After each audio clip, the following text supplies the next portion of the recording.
Hello and welcome to the Kick in the Creatives podcast, hosted by myself, Sandra Busby, and my fellow creative Tara Roskell, offering you interviews, inspiration, motivation, and a gentle prod in the right direction. And for lots more information, challenges, and other useful tools to help you get creating, you can go to kickinthecreatives.com. And of course, this is where you can also find today's show notes. Enjoy the show.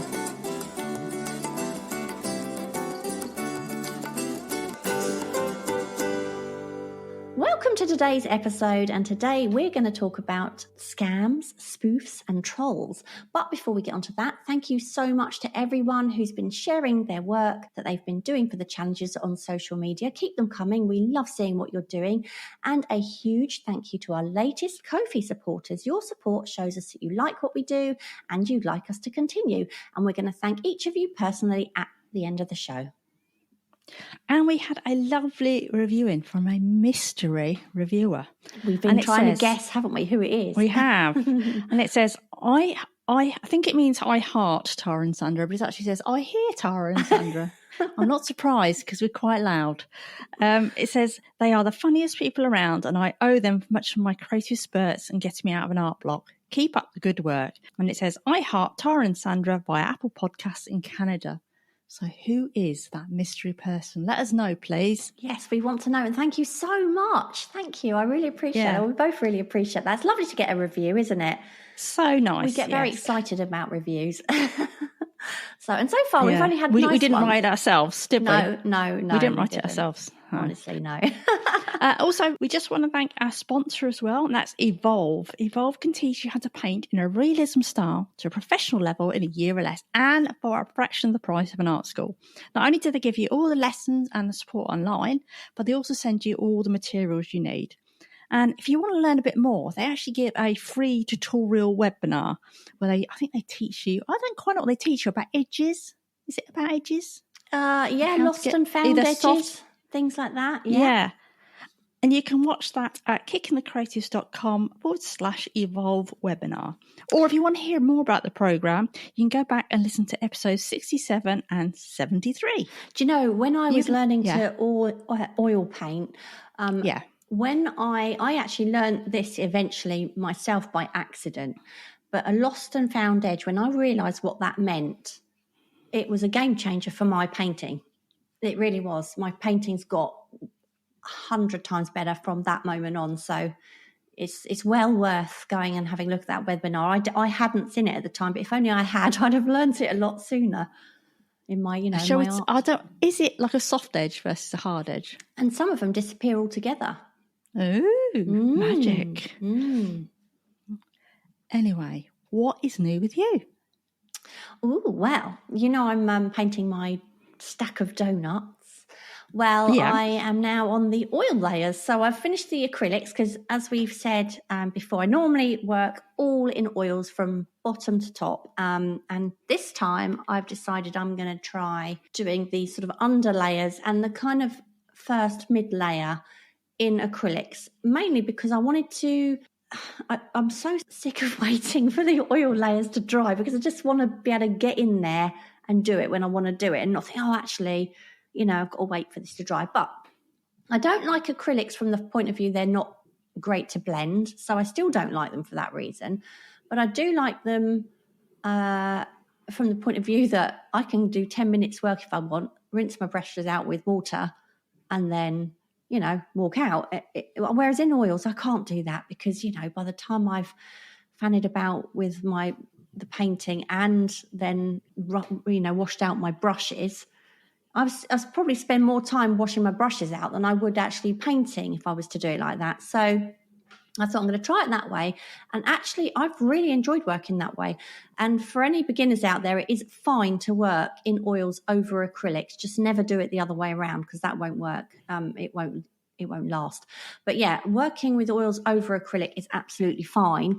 But what I did as well, and I'm sure this isn't what a lot of people do, but what I did is just to be absolutely sure, when I'd finished my acrylic underlayer and the mid layer, what I did is I got some flower paper and I just really lightly rubbed with the flower paper over the acrylic, just to take off that shiny sort of smooth surface, because I really wanted to make sure I've got a proper key. Do you know what I mean? For the oils to. Is that like sandpaper? It is, but except it doesn't really feel rough. You could rub it on your skin quite hard and it won't break the surface of the skin, but it's just enough to give it a tiny bit of a key.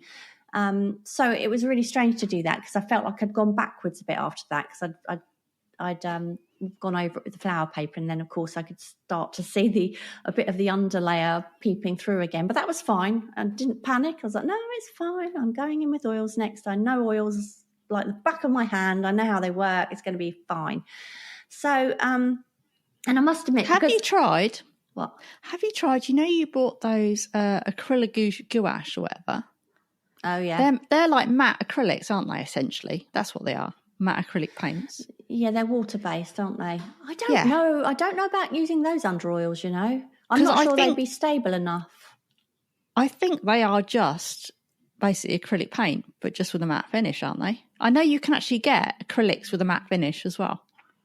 It's not really about the fact it's a matte or a sheen. It's just about... Oh, I thought that's what you were getting rid of, this sort of shiny surface. Well, no, what I mean by that is it's really smooth, and I want to know there's a key that the oil paint will properly, sit on, adhere to. Do you know what I mean? Yeah, yeah. I don't know about the stability of those acrylic paints under oils. I'm not sure, so I probably wouldn't want to test it out. Risk it. No. Not really, no. But yeah, so and when I picked up my oil paints, it was great, because I was already at that point where I was like, oh, this is the fun bit. This is where I start to refine it a bit. And so I loved that. And now I'm probably 2/3 of the way into the painting. I've got another sort of mid layer to do, and then I've got to start working on things like, I don't know, the sugar and stuff like that. And it's not so, obviously I don't want to be painting every grain of sugar, so that would be fun, trying to work out a way of depicting the sugar without doing that. So I'm quite looking forward to that. A bit like when I did that peach. Remember I painted that bum? Yeah. I did a kind of like an experimental piece with just a sketchy bum with a realism peach. And then I was thinking, how am I gonna describe the fuzz on the peach without actually trying to paint each individual fine bit of fluff? And that was fun, working that out. And I did that and it looked fuzzy. So this will be a new challenge for me, sugar. Yeah. So yeah, looking forward to it. So yeah, I'm much, but of course then when I did that next layer, basically that was covering up everything I'd already done. Well, not covering it completely, but going over the canvas with the oils. And then of course the following day I couldn't work on it because I thought, oh no, I can't really, because I've got to wait for it to dry. But, you need to do 2 again, don't you? You need to do 2 paintings. I probably do. But having only recently come out of the art block, I thought let's not push it. But actually I am over the art block now, because my sketchbook is really calling me back again now, and that hasn't for ages. So I'm really, I'm in a good place. I'm in such a good place. So just for anyone out there who happens to be going through an art block, honestly, if I was where I was at and I'm here now, have no worries about it. Honestly, it'd be fine. But it's so good what's to know. in your sketchbook then? No, I haven't done any yet. Oh, right. I haven't done any yet, but literally because I've been spending the time I have got on the actual painting. But no, right. I really, that feeling where you really want to, I want to do some blind contours again, because I really enjoyed those. But I want to get to that point where I'm like, right, every day I just want to do a bit of sketching, because I was doing it daily. I obviously haven't done that for a while, but I want to do it. Now, 5 years ago, the words, I really want to do a blind contour would not have come out your mouth, would it? No, it would have come out of your mouth and I'd have laughed and said, no, I don't want to do that. Yeah. No. Something about that, though, isn't there? Something about just, I don't know, the freedom of it. Yeah. But that's where I'm at with the art, that I'm very happy. I've got something to say. I can respond to what you've asked me, because before it was like, well, not really because of my art block, but now it's great. I'm in a good place. But anyway, what about you? What is new with you? Well, I told you, didn't I? I told you a couple of days ago. I sold a painting. I know. Yay. I know. And the funny thing is, I sold it in a this little gallery shop, which is basically, it's a non-profit run by our local art group that I'm a member of now. And so if you join the art group, you can put in, I think as long as you're a reasonable standard, you can put in 3 pieces of work. And they charge you a very small hanging fee, like £10 a month, obviously to cover the costs, help cover the costs.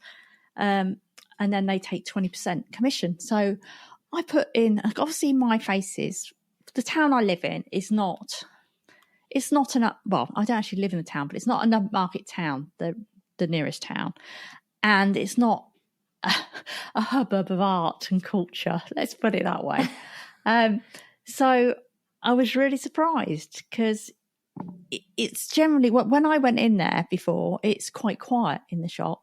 And so I was really surprised because you tend to think it will be people who like more traditional art that would go in there. Yeah. So I was, really, really thrilled because I almost wondered whether to bother paying the hanging fee for the next 2 months or not, which is kind of funny because then I just paid it and then I get the email through saying you just sold a painting. That's amazing. Bonkers. So yeah. So definitely don't always judge your book by its cover kind of thing, because you just never know who's going to go in that place. So and then also I just messaged you a picture of a dog I've just done. I've also put it on Instagram. I put the video version, the process version. I've been experimenting with painting a few dog faces. It is so cool, this dog. It really is. I love it. Thank you. But yeah, I put up one picture I'd done quite a while ago of a dog, which was in a very different style. When I say different style, that was more the ink type drawing. This is more the crazy graffiti style. Yeah. So yeah, I put that up, and I actually really enjoyed that. I'm not going away from my humanoid faces, but I'm going to throw a few dogs in as well. And I'm going to stealth mode, as I said, on my thingy with those. So I'm going to wait until I've got a little bit of a collection together on those. I'm just going to be sharing those in my newsletter.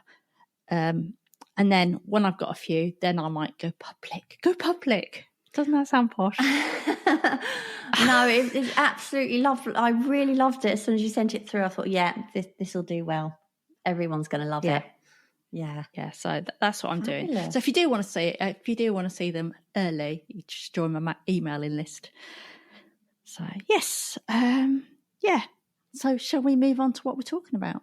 Yes, today? And what are we talking somebody about? suggested, didn't they? Who was it? Idiot me, I can't remember. Oh, sorry. I think it was Andy. It might have been Andy, actually. I think you might be right. Yeah. He suggested he'd really like an episode on scams. And scams, obviously, that relate to artists. So we kind of extended that a little bit to, what did we call it? Scams, spoofs, and trolls. Because all these things are the yicky dark side of artist life, aren't they? And so we thought we'd just share a few of the things that we've been through, ways that you can try and help you protect yourself. Obviously, you're never going to be able to 100% protect yourself from these things, are you? No, definitely not. No, unfortunately. But there's certain things that you can do to try and make sure you're safe. Yeah. Oh, I don't know. Where do you start? I mean, the thing is, I suppose there's a difference, isn't there, between a spam, a spoof, and a troll? Or maybe we should just say what we mean, because like spam, that's just the constant stuff you get, don't you? Just stupid, annoying comments on Instagram. Yeah.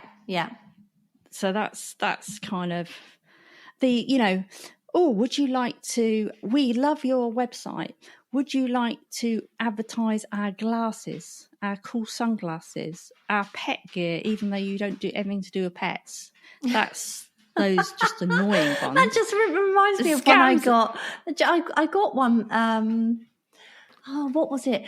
We love your website. We think you'd be a great fit to promote our products. Smooth my balls. Do you remember that? Yeah, was that us or was it me? Yeah, I don't Smooth know. my balls. I think it might have been us as kicking the creatives. I mean, do I look like I've got balls for a start? No. Yeah, that just literally things like that. I mean, they just make me laugh. You know, and anything that's we when we get emails, Tara would do. If anybody emails us and says hi there or hello, kicking the creatives, we instantly just delete because we're like, well, you don't even know our names, so this is just, we're not even going to waste my time reading this. You've got no idea what we do, who we, you know, it's just crazy. But yeah, anyway, I'm digressing a bit there, but yeah. I mean, so that's what we were talking about as a spam, weren't we? A scam, that's when someone is, well, we're calling it when someone's like trying to somehow extract money or something out of you. Yeah. Spoof, and now for me, a spoof is, I've had multiple ones of these. It's when someone messages you or emails you to pretend to be someone else they're not, with some opportunity. And I think often it's basically just a time waste. Yeah. Maybe there is some other motive. I don't know, but to me it seems like a time waste. Yeah. And troll to me is just when someone's being a bit of an arse. Oh, I've had some interesting things like that recently. I tend to get them mainly through TikTok. Yeah, I'm not surprised on there. I seem to attract a certain audience for some reason. But I had a great opportunity come up recently when I got a message. I got a message from someone on TikTok, and shall I read it out to you? Yeah, go on. It's from well, it says, I won't say who it's from, actually, I better not, but it says, I'd like to be your steadfast and genuine sugar daddy and to deal with your rent and furthermore pay you $7,000 a week. I hope this doesn't offend you, but I find you really attractive and beautiful and I'd like you to be my sugar baby. Please message me back if you're interested. Of course I said yes immediately. $7,000 a week. Yes, please. Yeah.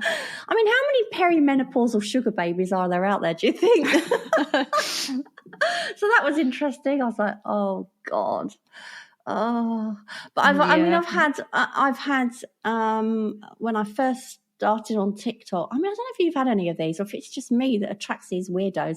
I think it's because you've got a big audience on TikTok. You've had quite a few that's gone viral, haven't you? Whereas I've got a very small 3, and they, I suppose as well, they were a bit rude. So it doesn't surprise me. I've probably attracted the wrong sort out there. But yeah, I've had a bloke asking me if he can send me a photo of his willy. That was interesting. And when you actually got the picture? Well, you said yes, didn't you? Yes, please. No. So, no, this was going back a bit, and I, do you know what? I just thought, oh my gosh, you know, you're a young bloke who could be my son, and you're asking me if you can send me a photo of your willy. I just felt a cross for him. I felt like I wanted to tell him off. Say, for God's sake, don't do this. Your homework. You're too young. Anyway, so I thought I'm not even going to. Well, of course, I'm not going to engage with anything like that. I would never engage with anything like that. I've learned by my mistakes in that department. I deleted the message, and I thought, you know, by not replying, that would speak volumes, wouldn't it? That seemed to have completely the opposite effect. And he said, ooh, you know, by not responding, I'm guessing that must mean that you really do want me to send a photo. And with that, he sent a photo, but he didn't send it I didn't get a photo of his meat and veg, thank God. But he was wearing extremely tight shorts. So I could count the number of meat and veg there were. And then he followed that with another message saying, would I like another one without the shorts? So, of course, again, I said yes. No, I didn't. I thought, you know what, I need to, ignoring him, because I couldn't see a way of blocking someone. Him? I couldn't see a way. I could see a way of deleting. So I deleted the messages. You can report. It says delete report. But I couldn't see a way of blocking. I mean, I'm probably wrong. There probably is a way, but it wasn't obvious. I was new to TikTok at the time anyway. And So I thought, well, I can't just delete it because it just means he can still message me back. Yeah. So I thought, no, I'm going to have to reply. And I thought, you know what, I need to be firm with him, because I've learned over the years that the soft approach does not work with someone like that. Please do not say soft and firm when you're talking about this. Trust you to pick up on that.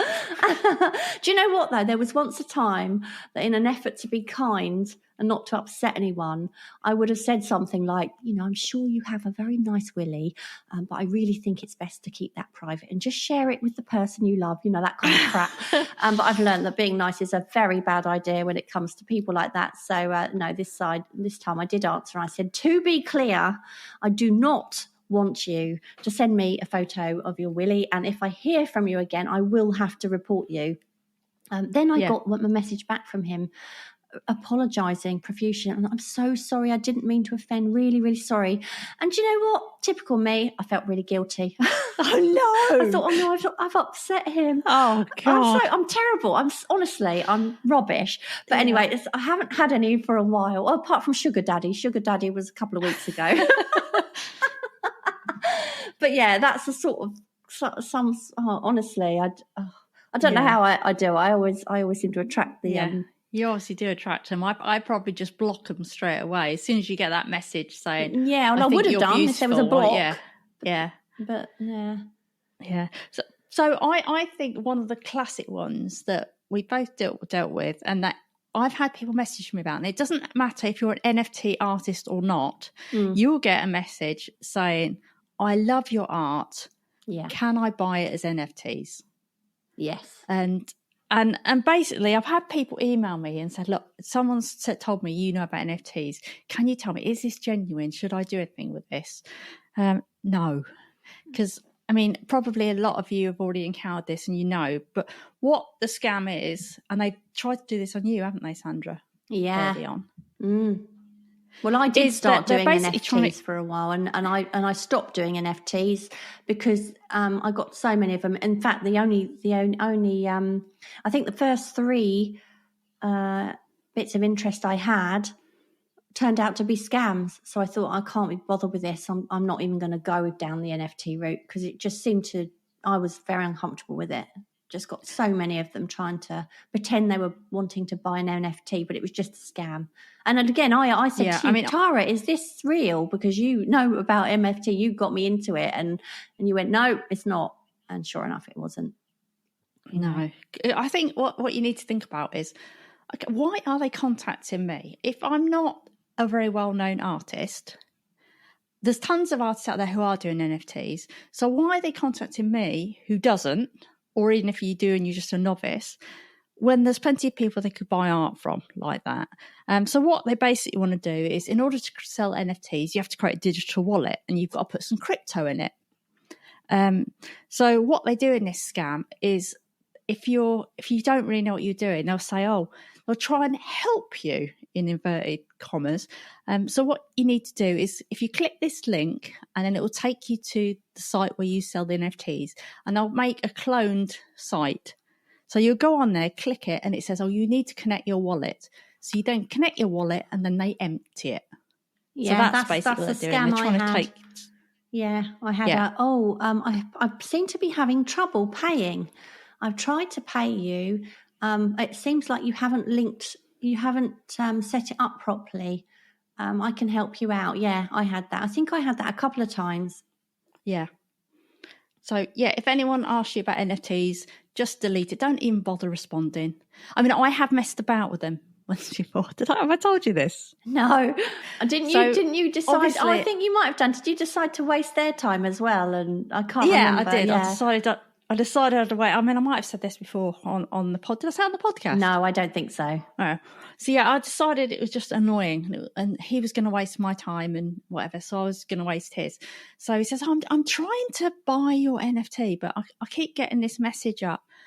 And I go, all right. I says, I don't know. It doesn't work for me. Can you send me a screenshot? And obviously, of course, that means he has to make one because it's not real. And then he'd send one, and I go, can you try this one? And I basically just kept on getting him to send me screenshots, and then I ignored him. Yeah. He kept on saying, this is getting a bit annoying now. Tell me about it. Paul likes to play around with calls like that, sales calls. Yeah, I do too. He always tries to, what he does is he tries to sell them something instead. Oh, does he? It's quite funny, yeah. He'll say, no, I don't want to buy that, but I've got this for sale. Would you like to buy this? It's really good price. What do they say? They just get flustered and usually end up saying, just put the phone down. But he loves it. He loves doing that. Yeah. Yeah. Good. Yeah. So what's the next one then? Okay, right. Well, I've had a few things like this is a common one, and this I think was one of the first ones I ever got. And I don't know if sometimes they target kind of beginner artists or not. I don't know. Quite often you can give yourself away if you're a beginner artist, because you normally plaster a watermark over your work when you're showing it and all that sort of stuff. And I think it's a bit of they know when someone's not savvy when it comes to being scammed. One of the ones, I think the first ones I got, it said something like, it's my wife's anniversary. That's the usual one, or birthday. It's our anniversary, or it's my wife's birthday, or something like that. And I want to buy her some of your artwork, up to $10,000. But there's a deadline. I need to have it by XXX date. Da da da.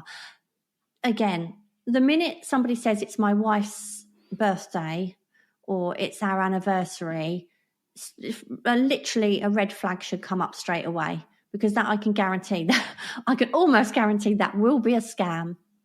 And I've had so many of those with the same wording. It's crazy. You'd think that they'd have thought of another one by now, but that's another one to watch out for. What do you think they're trying to do there? Do you think they're somehow trying to launder money, or do you think they're just trying to waste your time?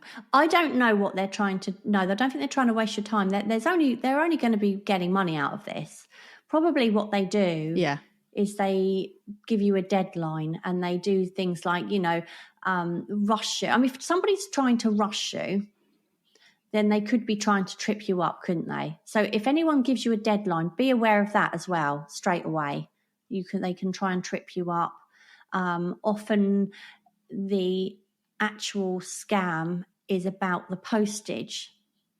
So, for instance, if you get a strange delivery or a payment request or an unusual request for where it's going to be sent to, just,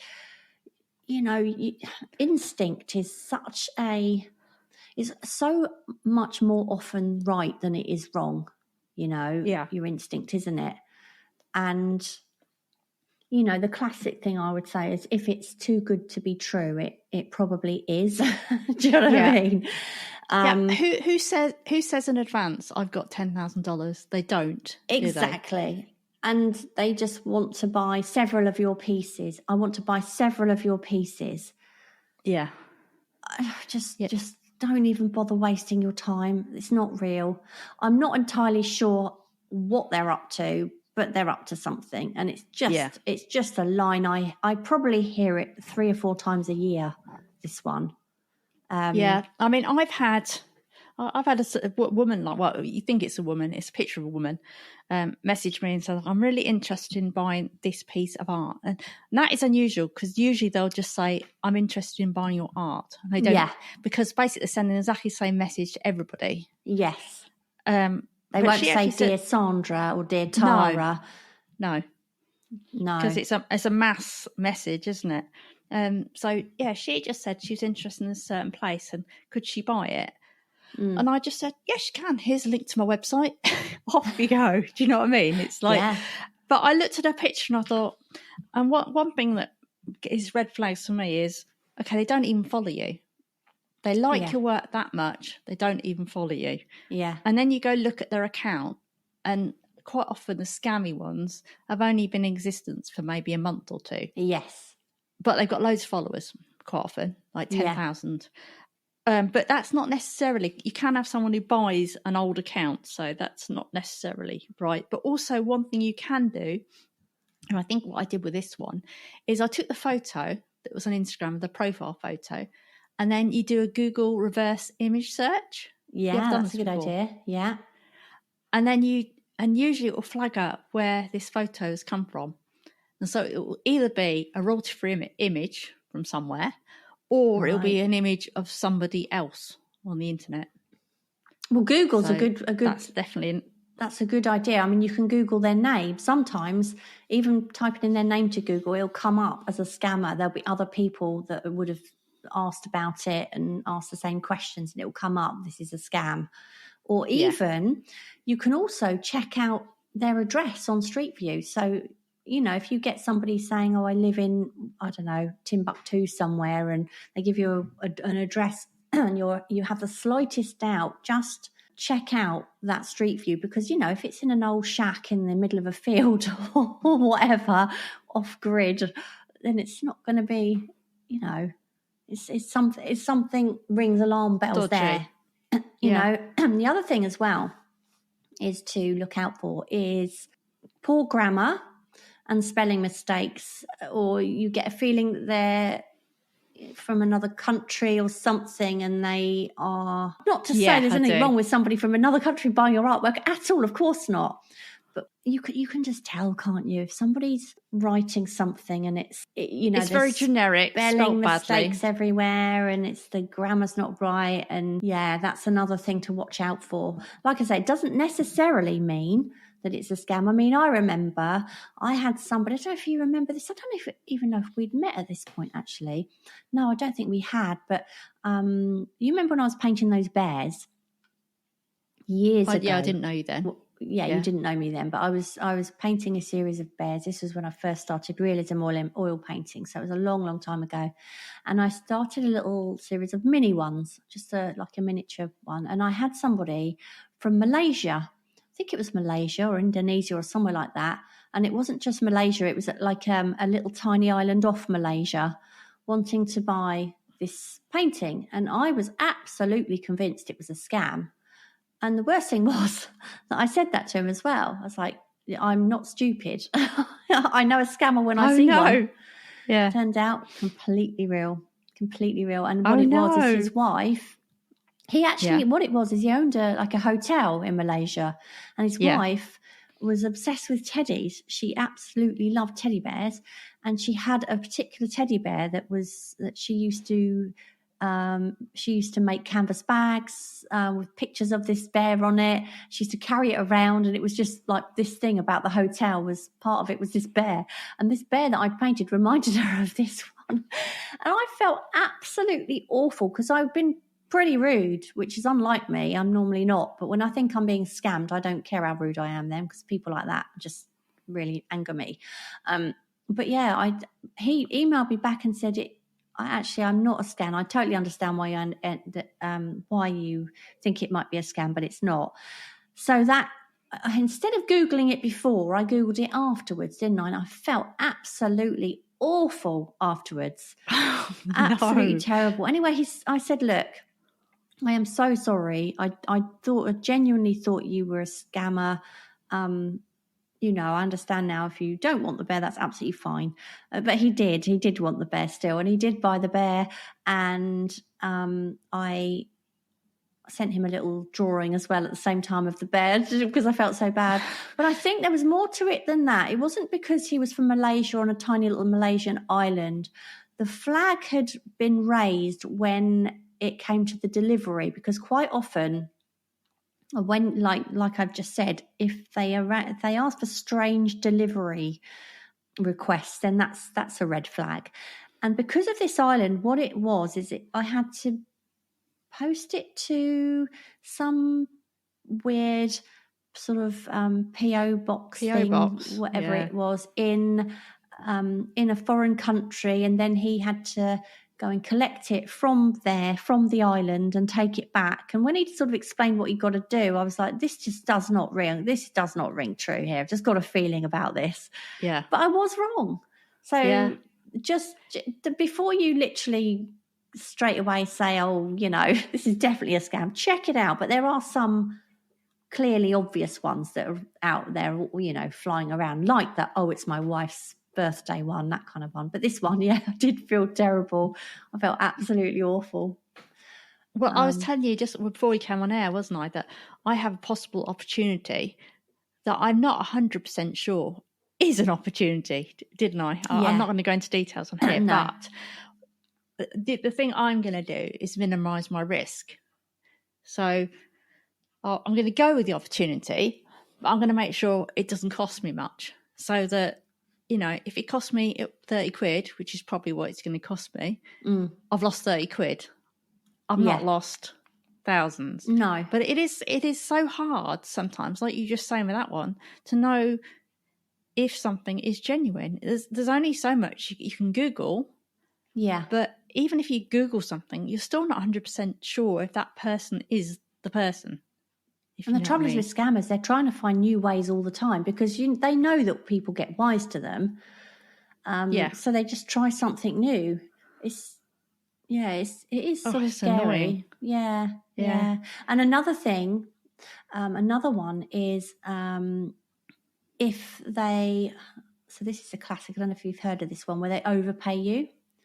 So I have heard of that. Yeah. So they accidentally. Well, they what they do is they say they've overpaid you, and then you have to refund their overpayment. Right. Now, I don't know how it works. I don't know, but that is almost always a scam, and that's, you know, and that's what you should tell them if they argue it. So what you need to do is use PayPal or something like that. Send them an invoice via PayPal. Yeah. That helps to eliminate those kind of risks. So rather than doing bank transfers and all that, I don't know. It's just, I think when you're using a third party like PayPal, you're at less of a risk of getting, because they can't overpay you then, can they? One thing they can do on PayPal, which is, it's not to get money, but they could do it to keep your art for free, is you can do chargebacks. Right.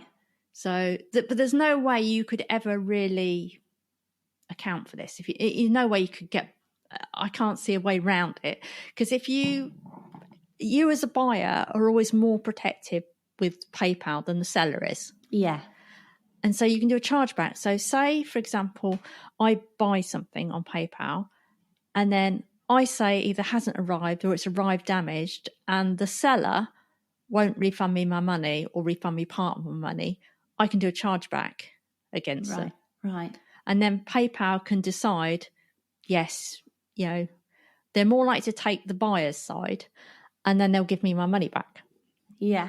So somebody could do a chargeback on PayPal. Yeah. But I think you are still safer. I know that, you know, like you keep saying, you know, how does that work? The thing is, this is the problem. I don't know how any of these do work. I know what the classic signs are. I know that there are the ones out there where they're going to get money out of you. I don't quite know how they do it, because I'm not a scammer, and it's scary reading into it. Do you know what I mean? Yeah. But there are just certain things you just straight away you just don't do. I mean, for example, don't ever send a painting off unless the payment is cleared into your bank account. You know, you should never do that. Equally, though, I mean, it must be hard when you're buying work online from an artist that you don't personally know. How do you know that they could have a fake website? They could have a fake website with artwork pulled off of other people's websites, you know, images, and do it that way. So it must, you know, it's just as hard as well for the people that are trusting that the painting they're going to buy exists and is even for sale, you know. That actually happened with one of the NFT artists, but with NFTs. Yeah. So, but same basic principle. She, like a year or so before I was on there, she'd been selling these paintings as NFTs. It turned out they weren't hers. She'd basically scraped them all off some artist who wasn't selling as NFTs. So it wasn't like they were going to be online or find out, because they weren't on Twitter and stuff. Right. I've been selling them. And the terrible thing is, this person was obviously incredibly clever, because she then reset herself up as under a different name as an NFT artist. Yeah. And she was then claiming and doing really well. She was brilliant at social media. She was then claiming that she was painting these pictures, and she says, I painted this self-portrait. But essentially what she was doing was going to a royalty-free site, taking a picture and distorting it. Right. So not totally illegal or anything. I was going to say that's a very blurry... But it's a blurry line, isn't she it? was saying it was a self-portrait. It wasn't even her. It was a picture off the net. But the strange thing is, she was obviously incredibly clever and incredibly good at social media. Yeah. So it's like you could do something legitimately. It's kind of crazy. So it's almost like an illness. The thing is, when you have your image of your painting on social media or anywhere like that, it almost becomes public property in some ways, because I signed up for this thing. I can't remember what it's called now because I've signed off of it now. But it was this thing where it flags up if any of your images on your website are used elsewhere on the internet. All right. And so I signed up for it, and I was so flabbergasted by how many of my images from my website are used elsewhere on the internet without my permission. So, for instance, really? Yeah, loads. My sweets. Remember the sweets I did? The foil wrap sweets. They've been used. And my egg, my fried egg. Not my fried egg. Sorry, my raw boiled egg. Raw cracked egg. Yeah. And the boiled egg with the soldiers. They've both been used. There's been quite a lot of my work has just been used, and it's usually, in fact, every one of them has been on a Chinese or Japanese or some Asian website somewhere. So I can't even fathom out what are they used as? Like adverts. Oh right, bloody hell! Adverts for things. One was on cholesterol. One was something on cholesterol. And they used my egg, and it was like an online magazine, I think. But and in Germany, there was quite a few that was on a German website. And I've sort of said to them, look, if you want to use my work, that's one thing, but I would like you to credit me as the artist. Yeah. That's all I'm asking.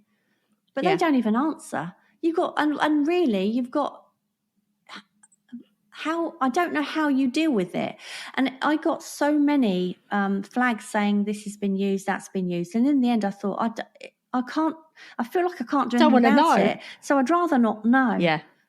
Do you know what I mean? Yeah. Whether anyone's making money out of my art, I don't know. Possibly. They're finding images and selling them to whatever, which is, it pisses me off, because if I'm not making money out of that painting, why should anyone else, But I just want somebody to email me and say, look, I'm doing this article on this. Can I please use that's what happened with my painting of the bottles of Coke. I had an email saying, it's a science magazine, and we're doing articles on sugar, and we really love your Coke bottles called Sugar Rush. Can we use it?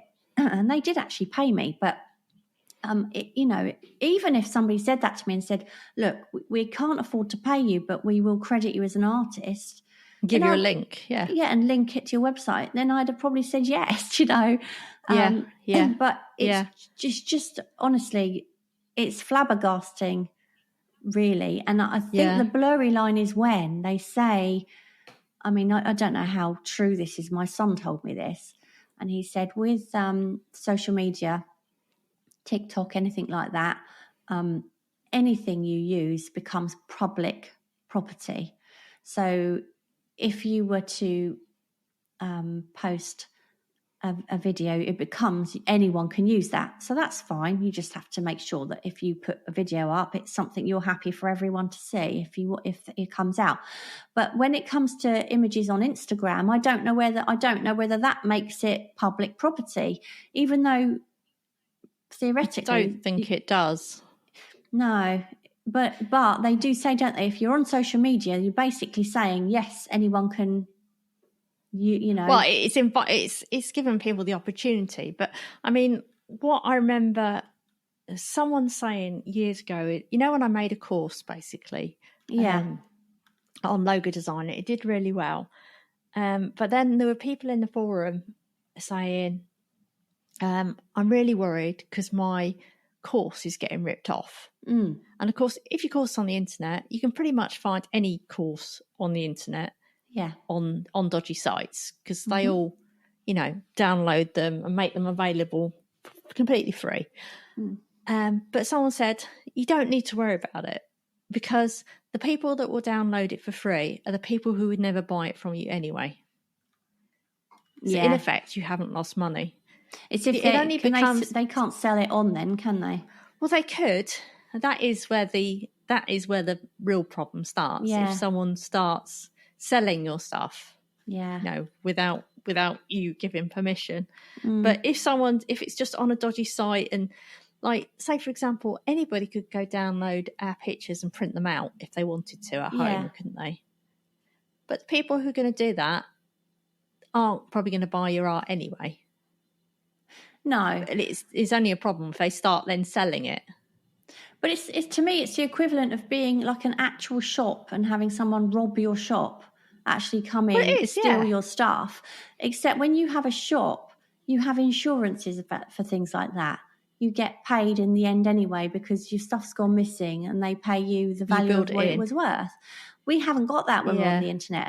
As artists, our gallery is basically out there. And if people decide to use your work in ways, and the only way you can really, there's certain things you can do. You can deactivate or disable the right click on a website. So for instance, on my website, I'm pretty sure I've done this. I hope I have. Yeah, I'm sure I have. But you know, if somebody were to right click on a photograph on my website, they can't, it doesn't give them that option to copy it or download it or save it as an image anywhere on their computer. So it takes away it's really easy to get around that, though. Very well, easy. Yeah, probably. So the other thing as well is, don't tell anyone online how easy it is. but I could do it now in about 2 minutes. But so the other thing to do as well is to only upload images to your website to a certain quality. So obviously you need your website to have images that are going to show your work off really beautifully. Of course, you want that. But what you don't want to do is put a high enough resolution image up there where somebody can just download the image and print it of a really good quality. You don't. You want it to lose quality if it gets blown up, because and that's another thing to be aware of. So I've got on my computer, I've got images of my work as a very, very high resolution images, which do not go online. And I've got low res images, and I've got medium res images. So the low ones are really just for thumbnails, that sort of thing. My medium ones sort of go on my website, and the high ones don't go anywhere. They just stick with they are just mine. So if ever I wanted a image to go on the side of a building, I've got an image that's big enough. But the ones I've got online are big enough that they might make a reasonable quality A4 image, but they're not gonna be stunning, and they're not going to be very high resolution at all. So that's another thing. And the other thing you can do is you can put a watermark. Now, I believe there is some way of putting an invisible watermark. I'm not sure how this works. I don't actually know how to do this, but I think there's a way you can put an invisible watermark so that it doesn't show when you view it, but it shows if someone tries to download it or print it. Right. And the only somebody else has told me that, but I don't know how to do that. Something I'd have to Google. No. But the one thing that really bugs me is when you go on and or you see it online, you see it, and I do understand why people do this, but at the same time, it's distracting, and it's very often beginner artists who are very scared of having their work stolen, because it's almost like when you're beginning, your work is even more precious to you, isn't it, than it is when you're if you produce something good, you think, oh my god, I've never done that, it's going to take me ages to do that again. And then what they do is they put it on Facebook or Instagram or on a website if they've got one, with a bloody great big watermark across it with their name on it. and a copyright mark or whatever, and it's like, oh God, don't do that. If you're gonna do it in the corner. But then again, somebody can soon blur that one out. They can just remove it. Yeah, it's absolutely pointless, because if you're going to put it across your artwork, nobody can really see your artwork as they're meant to view it. It's completely distracting. But if you put it somewhere else where it's not going to be distracting, then that anyone can what is it when you blur it out? Yeah. I could edit that out in really quick. You could. So and also AI will edit that out quickly as well. Yeah. Well, that's the thing. So really, a watermark is pretty pointless, to be honest. Yeah, I think so. It's just annoying. It's just an annoying thing. So I've never done. Well, I have done that as a beginner. When I was a beginner, I did do that, but I used to do it in the corner. But you do get like in the bottom corner. But I don't. I stopped doing that once I realised how easy it was just to edit that out if somebody really wanted to. Yeah. But yeah. So any others you can think of? I've got another one. This isn't, I would say, a total scam, because some can be kind of genuine. But when someone says they'd like to show your work on their Instagram page for money. Yeah. So basically, they've got an Instagram page and they've maybe got a few 100,000 followers. Yeah. And they say, I've got a gallery. And then they'll send you, say, all right, how much? Well, first of all, they make out like it's for free. So then they say, message me. So you message them and they go, oh, it's $30 for this. It's $20 for that. And so you'll go, always, if you're going to do it, always bar them down, because they're going to take a lot less than they asked for. But go onto the page and have a look and think, is this really going to help promote my work? Because sometimes you'll find that they basically just bought fake followers. Yeah. So they'll have 300,000 followers. But then if you actually look at each post, maybe they've only got 200 likes and they've got one comment. So chances are it's fake. Yeah. So check that thing. I would say that is the key one, actually. Do they get any engagement? Because if they're not getting any engagement on the post, it's no point you putting yours on there, because nobody's going to even see it or be interested. Yeah. But yeah, go on. You got something to say on that one? Offers to be to go on a gallery wall, or one I've had is an offer to be in a very high quality coffee table book, an art book. Yes. And it's basically, yes, that's true. You are going to get into this vanity, well, I call it a vanity book, because basically you don't get paid for it. They create this very good quality book, granted, and your work is in it, but you pay them to go in it. Yeah. So they ask you for money so that you can go to get into this coffee table book, and then they send you a copy of this book, I believe. But ultimately, they've then got a book and they've had to pay nothing. They've made a shed load of money on all of the artists that get very excited because I'm going to be in this lovely glossy book, which will probably, they might make, I don't know, they probably only make enough to send each artist that's given their work.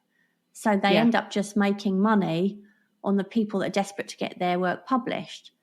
The problem is with that is that this is another thing that will happen with a beginner. I mean, I hate to keep using the word beginner artist, but you are vulnerable, much more vulnerable, because you are wanting to get your stuff out there and you can't believe your luck. And you're like, oh my gosh, someone likes it that much. They want me to be in this book. Don't do it. That book, like I say, will be a nice glossy book, and they will send you a version of it. But nobody else is going to get one of those books apart from everyone else who's paid to be in it. Yeah, and it's that's exactly the same as vanity galleries, isn't it? As well. Yeah, you can pay a gallery to and have a space on their wall. It's just not worth it. If somebody doesn't like my work enough to give me some money to put it in their book that they want to create, well then they're not having it. No. I didn't spend hours making this piece of work so that I can then pay somebody else to show it. Yeah, fine. If I want to, if a gallery asks me to go on their gallery wall, thank you. Yes, lovely. And please do have a commission and a percentage of the work if you sell it, because you're doing that marketing for me. You're putting it out there. But no, I'm not going to pay you to go on your wall. No, that's not how it works. You know? I mean, there are some actual exhibitions. I don't know how, well, I think it's genuine. There is one in London, which is well known, that you do pay for an art space, but it's all very open, as in a lot of these vanity galleries, it's like, oh, we absolutely love your work. And then it's like, oh, it's £300 or whatever. Or they're like, we have a competition, it's free to enter. But then if you actually get chosen, it's then £300. But there are a few exhibitions. I saw one in London, which I think is genuine. I couldn't be 100%. But that is very much we have an art exhibition, everybody pays X for their space. Yeah. So I think that is better, personally, because it was all above board, you know. And then so you just have to take your chances. Well, do you think that is actually going to be worth it for you? Yeah. Do they actually get people in there? Or is it just... It's almost like, you know, if you want to go in an exhibition hall for a certain topic, you pay for your space, don't you? Yeah. Essentially, that's what they're doing. But I think the proper vanity galleries are more... They kind of try and hide what they do. Yeah. And again, even things like competitions. If you get invited to enter a competition and it costs you money to enter your work, well, I don't particularly like those kind of competitions because I wonder how much of it is really about them just getting a load of money out of artists who want the possibility of winning. So be careful. I mean, obviously, if it's a well-known art competition by a well-known art company or something like that, that's different. And obviously they do charge because they'll have admin fees and all the rest of it, and that's fair enough. But there are ones out there that aren't really interested in the art. They just want the artist to pay the money. And for somebody who knows nothing about art to pull a name out of a bag and say, there you go, you've won, whatever. And it's not, just be very aware of things like that, you know? Yeah. I've entered the odd one, but only when I've heard of or, you know a bit more about the company. Yeah. Like you're saying. Do you know what I mean? And I would never pay more than, I say some of them, I think are like 35 quid tops. And you get some, you see some and it's like 75 quid a work. Yeah. It's like, what? I won't do it. No. I'm not sure I love the idea of art competitions anyway. I mean, no, because it's so blooming, it's, at the end of the day, you see these programs on the TV, even things like the big ones like Portrait Artist of the Year and Landscape Art. You get a bunch of artists doing their stuff. Well, who are they to say which one's the best? Because generally speaking, the people watching will have a completely different view. So it's all about the person who's looking at the art, what they like as their favourite. It doesn't mean that's the best artwork by any means. No. It doesn't. So I kind of find it's a bit of a blurry subject again. But that's really nothing to do with spams and all the rest of it, though. So I suppose we're going a bit off topic there, but you know what I mean. Yeah, it does annoy me that they charge for it, because I always think, hang on, if you're having an art competition, then either you're using that to get people into your gallery. Yeah. Because essentially, so that's a benefit for you. So why do you need to charge all these artists? It's an opportunity. Or if you are charge them a tenner, like our non-profit local one did. Yeah. Or get sponsorship for it. Yeah. Pay for it that way. Bloody annoying. Just go back to what you said about Instagram, and you can see if they've got many followers. Or like quite often we have people come onto our page, I'll kick in the creatives, they try and enter the group. On that note, quickly, anyone who wants to enter the group, make sure you tick the box that agrees to the group rules, because we can't let you in otherwise. I keep getting people that have done everything. They've answered the questions, they forget to tick that box. But we have to tick it because we want to keep it spam free. So that's why. But anyway, the reason what I'll do is if I'm wondering about the person, and I'll check on Facebook, and it'll be maybe they've been on Facebook for a week or 12 weeks. I know. And they've got no followers or maybe a few friends, and they've joined 1,000 groups. It's like, yeah, okay, that's obvious. But, recently on TikTok, obviously, you know, I don't need to question this. Because I know that it's real. But yeah, I've got some really great followers. Robbie Williams following me. Oh. Robbie Williams, yeah. And I've been on his TikTok, and indeed it's him. He's got a lot of followers. He's got about, 100,000, so that's not bad. He's got about 12 videos, and he tried to talk to me. Yeah, had a little chat with Robbie on my sofa. Yeah, so that's good. Who else? Oh, Keanu Reeves. Oh, yes, I've seen got him as well. Yeah.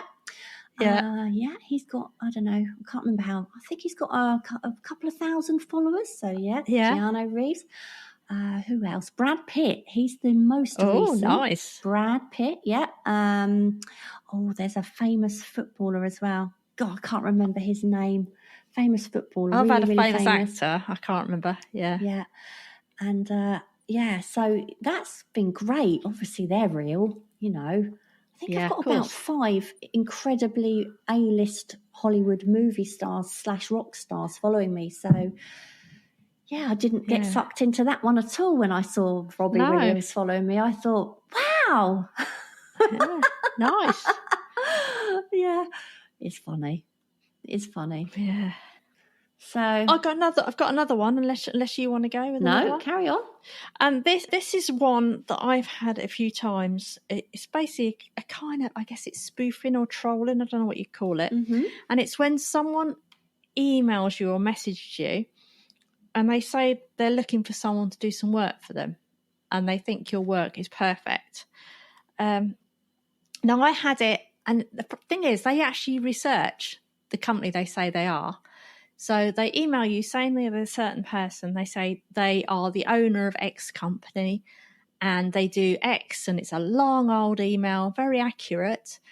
And they say, we think your art would be perfect. Can you come back with some proposals? And I'm looking at it and I'm thinking, my art is totally wrong for this company. This company was a very kind of green, ethical, calm.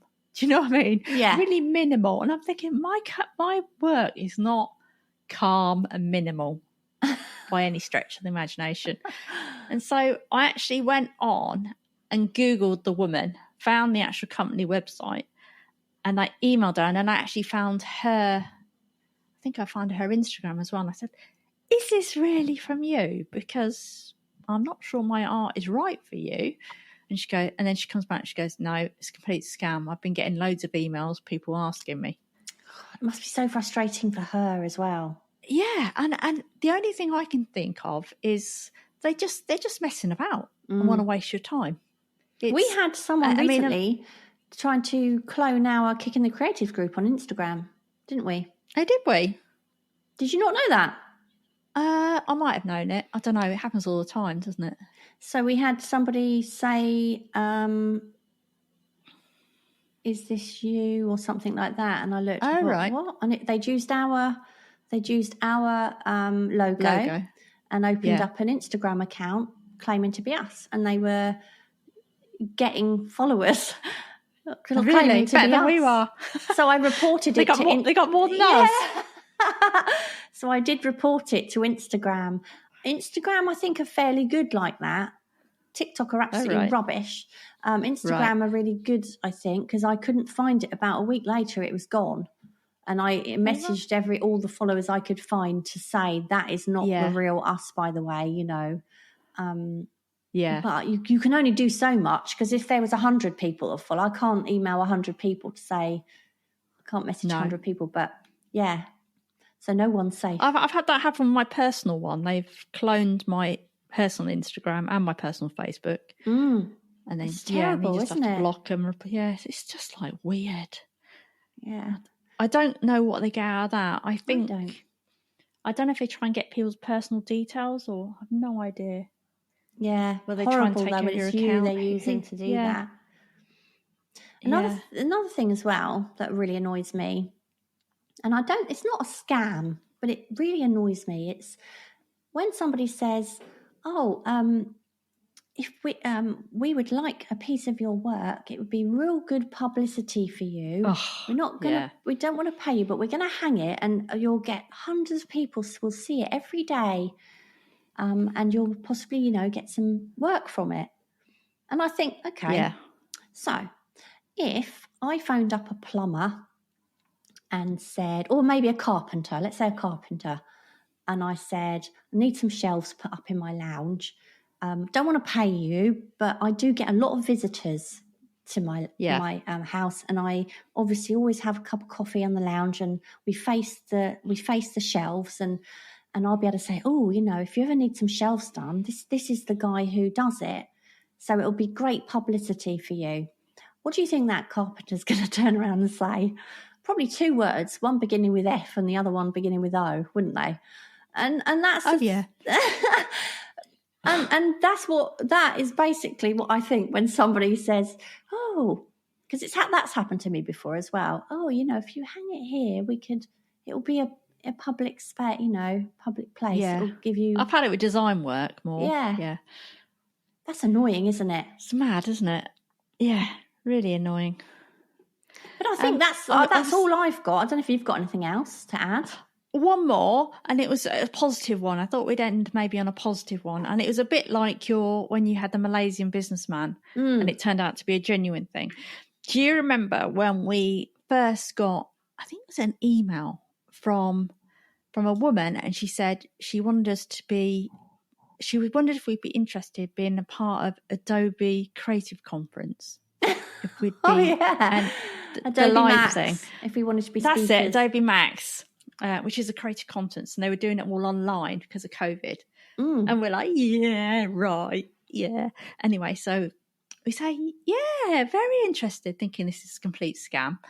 And then she says, we said, to arrange to meet. And we had a Zoom call set up, didn't we? Yeah. And we went on this Zoom call. I think, did we go on with her first? No, they were her first, and then 4 other people appeared, or 2 other people appeared. There's about 3. Yes, but we didn't expect anyone to appear, did we? Because we thought this was complete nonsense. Why would they want us? We were too small, compared to Adobe Max. And that all turned out to be completely real. And that's still there, you can still see that. I know, yeah. If anyone wants to see that, go on my art. I don't know if it's on my art page or my personal page, actually. You click. If you go on our press page, you can see it, I think. Yeah, and we did this thing where we went and they filmed us doing some sketching and on like a day out together, and it was really good fun. It was probably the best thing we've done in Kicking the Creators. It was so much fun. We loved it, didn't we? But yeah, we definitely thought it was a scam because we thought, well, that's not going to happen. As if, And I'd also say if someone sends you a link and you don't know who they are and you're slightly sus on it all, then instead of clicking their link, go and Google what they've told you the link is, if you know what I mean. So if they've told you it's a company name, sent you a link, instead of clicking the link, go and search for the company, look that way and make sure it's genuine. And if you're completely not sure, but you think it could be a potential opportunity, just don't spend too much on it. Yeah. Spend a minimal amount that you're basically saying, okay, I'm prepared to throw away 30 quid or $30 or whatever as a punt on this thing that could be genuine. You're not sure. Yeah. Well, I hope we've helped you, Andy. We hope we've helped you. At least giving you some ideas as to what to look out for. I mean, that's all we can do because we're not experts on spoofs and scams, but that's our take on it. That's the things we've learned along the way. So, yeah. Anyway, I think we should get on to the last question, don't you? Yeah, so we're going to read out the answers. And the question was, what's stopping you from getting to your creative project and what you're going to do about it? And I've got the first one, which is Tiffany Markham. I wrote a manuscript about my experiences as a home health aide, CNA. Even though I changed names, locations, and never mentioned co-workers, I don't want to be found out by a rare few idiots from my past. I consider a pen name. Yeah, definitely. I was going to say one of the most important parts of the question is what are you going to do about it? So that's how you're going to get around it. Yeah, pen name I think would be an excellent idea. Yeah. Yeah, I do too. And this is Andy W. Art. Currently, I'm a bit broken and I need to heal. Once healed, I need to get started on a new studio to allow a better space for creativity. I'm so sorry if you're having a hard time, Andy. I think you do need to. I do think that having a nice space to escape from what's going on around you is a good thing for sure. I've got Annette Courtney. Fear. I can't seem to get what is in my head to come out of the other side of my pencil, and I get very frustrated. Then I get despondent, so my fear is a vicious circle. Yeah, I get that. Yeah, I do. But what are you going to do about it, Annette? That's the thing. What are you going to do about it? You've got to think of what you're going to do about it. That's the point as well. And it won't get any better unless you keep using that pencil. Absolutely, no. In fact, you'll go the complete reverse. So, yeah. Deb Munn 9479. Fear of drawing badly. I think we've all been there, haven't we? To conquer it, I've been doing small 3 to 5 minute drawings daily. Each Saturday, I'm going to choose my favourite little drawing and try and turn it into a larger full colour picture. I have a hard time putting the time into projects now that I'm an adult, partly because the responsibility is getting in the way, partly because lack of me time to get in the zone, and partly because even when I have the time and privacy, I'm afraid of mucking it up. The usual barriers. Doing small daily projects allows me to excuse the bad by telling myself I only spent a few minutes on it, but I'm still trying to figure out how to increase my drawing habits so I get more of the bad drawings out of the way. Yeah, good answer. That's good advice as well. Very good. Small things. I've got Alan Green guitar. Well, there's a day job, a second day job, and my self-employed guitar teaching work. Plug. And the occasional bit of financial services, interest book, and exam question reviewing. That'll be, £10 for that little plug there, Andy. And they all conspire to get in the way. Apart from that, there's cooking, gardening, and walking the hound of the Baskervilles. I did have a moment when I thought the work balance might be getting a little reassessed and a bit over the yawning chasm of the 6-week school holes. But it ain't happening, a rump. Do you know what? I don't think I read that very well. I've always wanted to learn the guitar. So maybe, Alan, you could teach me the guitar. I won't pay you though, but I will. It'll be really good publicity for you when I can start playing. Yeah. Yeah. Dave Hickory, giving myself permission. Having said that, creativity comes from struggle. Maybe this is me creating me. Love it. I've got Just Joe King Jr. What a brilliant name, Instagram name that is. Hey, Just Joe King. Oh, I see. I was thinking. I do now. Just Joe King. Oh, brilliant. Love it. Yeah. The fear of my skill set not matching my vision, aka being stuck in forever practicing mode. I wonder if we're always all stuck in forever practicing mode. Of course we are. Yeah. I've got Nub Art, self-love, giving myself the time to study, practice, and rest enough to put that time aside to work on the project. Once that's in place, your mind and body flow and the project gets finished. I've got Radius Lotus Fine Art. It's a day job. When I'm not there, I'm exhausted. So what are you going to do about it? Yeah, exactly. Lunchtime sketch? Yeah, that's a good plan. Or on the commute if you're not driving. Sketching and driving is not a good idea at the same time. No. I've got Lynn Hop Art. The constant rain. Oh, she must live in the UK. I'll tell you what, we had the first sunny day in what feels like months yesterday. It was amazing. But you can't really do a lot about that, can you? But it doesn't really. She must be an urban sketcher, I'm guessing. Yeah, because I'll tell you what, when it rains, the only thing I would say is that if it's really beautiful sunny weekend here, I am really torn between, being outside in the sunshine and sitting in the garden and going in the art room, because obviously I want to go in the art room. If it's raining, it's an easy answer because I'm not going to want to sit in the garden. That's true, yeah. So raining for me almost makes it easier for me to go and create. But yeah, if you're an urban sketcher, I guess you could do it in your car. Or you go to a cafe, couldn't you? Go inside a cafe. Do it like that, yeah. Okay, so we have a new question for you, and that is, ask us anything. So if you've got a question for either Tara or myself, or both, whether that's art related or not, serious or not, let us know what your question is, and we will answer the best and funniest questions in a future episode as an episode. So not as answers, at the bottom of a podcast, but as an actual episode. And this was an idea given to us by Rob Myers. It was Rob, wasn't it? Yeah, it was Rob. And we have done something similar before, and it was really good fun, actually. It doesn't have to be anything serious.